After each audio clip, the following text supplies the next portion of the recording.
क्या राजनीति के चोकर साबित हो गए कुणाल सारंगी? विद्युत के प्रभाव के आगे बौना साबित हुआ कुणाल का प्रभाव। अधर में लटका कुणाल का भविष्य। कुणाल की फेसबुक पोस्ट के बाद राजनीतिक गलियारों में शुरू हुआ कयासों का दौर। भारतीय जनता पार्टी केंद्रीय चुनाव संचालन समिति ने आगामी लोकसभा चुनाव को लेकर शनिवार को 195 उम्मीदवारों के नाम घोषित कर दिए हैं। इसमें झारखंड से 11 प्रत्याशियों के नाम घोषित किए गए हैं, जबकि 2 सीट धनबाद और चतरा को होल्ड पर रखा गया है, जबकि 1 सीट सहयोगी आजसू के लिए छोड़ा गया है। आपको बता दें कि शनिवार को जारी बीजेपी की पहली सूची में झारखंड के 11 में से 7 पुराने चेहरों पर पार्टी ने दोबारा दांव लगाया है। इनमें खूंटी से सांसद और केंद्रीय मंत्री अर्जुन मुंडा, रांची से सांसद संजय सेठ, पलामू से बीडी राम, कोडरमा से अन्नपूर्णा देवी, दुमका से सुनील सोरेन, गोड्डा से निशिकांत दुबे और जमशेदपुर से सांसद विद्युत वरण महतो शामिल है। जबकि हजारीबाग से सांसद रहे पूर्व केंद्रीय मंत्री जयंत सिन्हा के स्थान पर नवीन जायसवाल को राज्यसभा सांसद समीर उरांव को लोहरदग्गा से सीट टिकट दिया गया है। लोहरदग्गा से वर्तमान सांसद सुदर्शन भगत को बाहर का रास्ता दिखा दिया गया है। वहीं राजमहल से पूर्व प्रदेश अध्यक्ष ताला मरांडी को इस बार पार्टी ने टिकट दिया है। पिछले लोकसभा चुनाव में राजमहल सीट से बीजेपी ने हेमलाल मुर्मू को चुनाव लड़ाया था। चुनाव हारने के बाद हेमलाल मुर्मू झारखंड मुक्ति मोर्चा में शामिल हो गए हैं। वहीं सिंहभूम सीट से पार्टी ने कांग्रेस छोड़ भाजपा में शामिल हुई गीता कोड़ा को टिकट थमाया है। इन सब के बीच चौंकाने वाला जो नाम सामने आया है वो जमशेदपुर सांसद विद्युत वरण महतो का है। विद्युत वरण महतो 2 बार जमशेदपुर सीट से चुनाव जीत चुके हैं। इस बार कुणाल सारंगी के नाम को लेकर चर्चा जोर शोर से चल रही थी, मगर एक मौके पर विद्युत महतो ने टिकट लेकर सबको चौंका दिया है।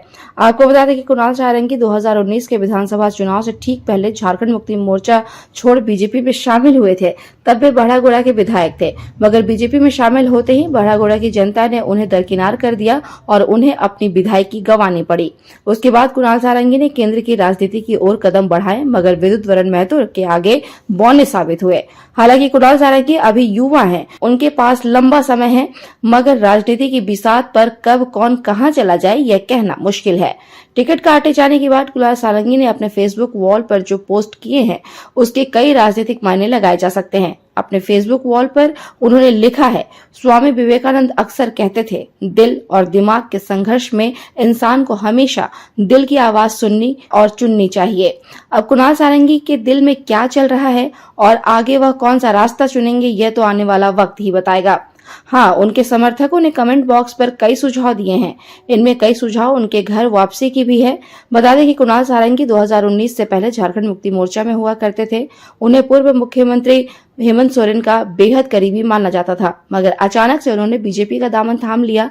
उसके बाद धीरे धीरे वो राजनीतिक रूप से हाशिए पर चले गए। हालांकि युवाओं में उनकी जबरदस्त पकड़ है, मगर एक कहावत है, स्कूल से छूटा छात्र और डाल से बिछड़ा बंदर जिंदगी भर भटकता ही रह जाता है। यही कहावत कुणाल सारंगी के साथ चरितार्थ हो रही है। वैसे जमशेदपुर से लोकसभा चुनाव लड़ने की हसरत लिए कुणाल सारंगी बहरागोड़ा की जनता से भी टूट चुके हैं। आगामी विधानसभा चुनाव में टिकट हासिल कर पाते हैं या नहीं, यह देखना दिलचस्प होगा। वैसे कयास लगाए जा रहे हैं कि बीजेपी उन्हें राज्यसभा का टिकट थमा सकती है। यदि ऐसा हुआ तो कुणाल सारंगी के पास वापसी का एक मौका और होगा। वैसे रांची की पूर्व मेयर आशा लकड़ा इस रेस में सबसे आगे चल रही हैं। इधर विद्युत वरण महतो के पुत्र कुणाल महतो बहरागोड़ा में इन दिनों खूब सक्रिय हैं। कयास लगाए जा रहे हैं कि कुणाल महतो को बहरागोड़ा से बीजेपी टिकट दे सकती है। अब देखना यह दिलचस्प होगा कि कुणाल सारंगी का अगला कदम किस तरफ जाता है। वैसे घर वापसी के बाद भी बहरागोड़ा सीट से टिकट मिलना उनके लिए आसान नहीं होगा।